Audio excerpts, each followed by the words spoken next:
मेरा नाम राजकुमार पाल है। आज का मेरा टॉपिक है एसईओ। एसईओ क्या है और एसईओ कितने प्रकार के हैं। फ्रेंड्स, मैं आपको बताना चाहता हूँ एसईओ 3 प्रकार के होते हैं: on page SEO, of page SEO and technical SEO. मैंने आपको पिछली वीडियो में on page SEO end of page SEO के बारे में बता दिया था और आज मैं आपको टेक्निकल एसईओ के बारे में बताऊंगा। टेक्निकल एसईओ क्या है और अपने वेबसाइट और बिजनेस के लिए टेक्निकल एसईओ क्यों किया जाता है। ठीक है फ्रेंड्स, टेक्निकल एसईओ करने से हमारी वेबसाइट की डोमेन अथॉरिटी बढ़ जाती है और हमारी वेबसाइट हाई रैंक करती है। ठीक है फ्रेंड्स, मैं आपको बताना चाहता हूं, मैं आपको इस पूरी वीडियो में पूरा टेक्निकल एसईओ के बारे में बताऊंगा। सबसे पहले मैं आपको बताना चाहता हूं, अगर आप हमारे चैनल पर नए हैं तो हमारे चैनल को लाइक और सब्सक्राइब करना ना भूलिएगा। ठीक है फ्रेंड्स, चलिए ले चलते हैं स्क्रीन पर और बताते हैं टेक्निकल एसईओ के बारे में। सबसे पहले मैं आपको बताना चाहता हूँ on page SEO, of page SEO and technical SEO. ये 3 प्रकार के एसईओ हैं। ठीक है, टेक्निकल एसईओ ऑन पेज का ही एक पार्ट है। इसके लिए हमें आईटी सेक्टर की जानकारी होनी चाहिए, एचटीएमएल कोडिंग आनी चाहिए और ये सब काम डेवलपर का है। ठीक है फ्रेंड, इसलिए टेक्निकल एसईओ बहुत ही ज़्यादा इंपॉर्टेंट है क्योंकि हमारी वेबसाइट बाद में रैंक कराते हैं। पहले हम इसकी बेटर क्रॉलिंग कराते हैं, बेटर इंडेक्सिंग कराते हैं ताकि इसकी क्रॉलिंग अच्छे से हो सके। जैसे कि हम अपने वेबसाइट पर गूगल या अन्य सर्च इंजन पर वेबसाइट की क्रॉलिंग करा सके ताकि स्पाइडर हमारी वेबसाइट पर आए तो अब वेबसाइट को अच्छे से रीड कर सके और क्रॉलिंग अच्छे से कर पाए और अच्छे से कैटेगराइज कर पाए और अच्छे से इंडेक्सिंग कर पाए। ये दोनों चीज़ें हमारी क्रॉलिंग और इंडेक्सिंग को सुधारने के लिए हम टेक्निकल एसईओ का बहुत ही ज़्यादा इम्पोर्टेंट एक्सपेक्ट करते हैं। आपको मैं बताना चाहता हूँ on page SEO, of page SEO एक नॉन टेक्निकल एसईओ का पार्ट है। अगर आप on page SEO, of page SEO जानते हो तो एक्सपर्ट नहीं बन सकते। अगर आपको अच्छे से एक्सपर्ट बनना है तो आपको टेक्निकल एसईओ की बहुत अच्छे से कमांड होनी बहुत ही ज़्यादा इम्पोर्टेंट है। ठीक है, इसीलिए मैंने कहा टेक्निकल एसईओ बहुत ही ज़्यादा इम्पोर्टेंट है। चलिए मैं आपको बताता हूँ टेक्निकल एसईओ में क्या क्या इम्पोर्टेंट टेक्निक है।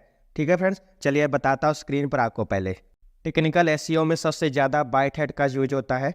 अब सबसे पहले मैं आपको बताना चाहता हूँ टेक्निकल एसईओ को जो चीज़ जो ज़्यादातर कंसीडर की जाती है, वेब पेज की स्पीड एंड लोड टाइम। सबसे पहले वेब पेज की स्पीड अच्छी होनी चाहिए ताकि अगर हमारे वेब पेज पर कोई यूजर अगर कोई पेज ओपन करता है तो उसको ओपन होने में थोड़ा भी समय नहीं लगना चाहिए, उसको तुरंत ही ओपन हो जाना चाहिए और उसमें लोड होने में भी नहीं समय लगना चाहिए ताकि कस्टमर अगर हमारे यूजर वेब पेज पर आता है तो उसको अच्छे से रीड कर सके।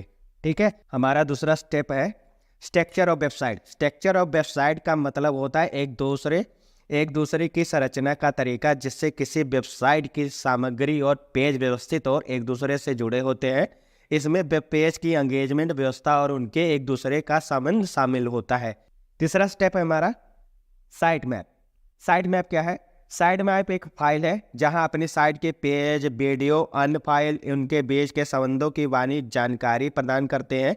गूगल जैसे सर्च इंजन अपनी साइट को कुशलता से क्रॉल करने के लिए फाइल को रीड करते हैं। चौथा स्टेप क्या है? Redirect page. रीडायरेक्ट पेज क्या है? रीडायरेक्ट पेज यूआरएल रीडायरेक्शन, जिसे यूआरएल फॉरवर्डिंग भी कहा जाता है।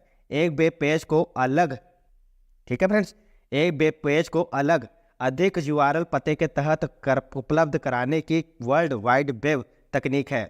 जब कोई वेब ब्राउज़र रीडायरेक्ट हो जाए तो यूआरएल को खोलने का प्रयास करता है, एक अलग यूआरएल वाला भी पेज ओपन हो जाता है। ठीक है फ्रेंड्स, अब हमारा 5वां स्टेप है मोबाइल फ्रेंडली।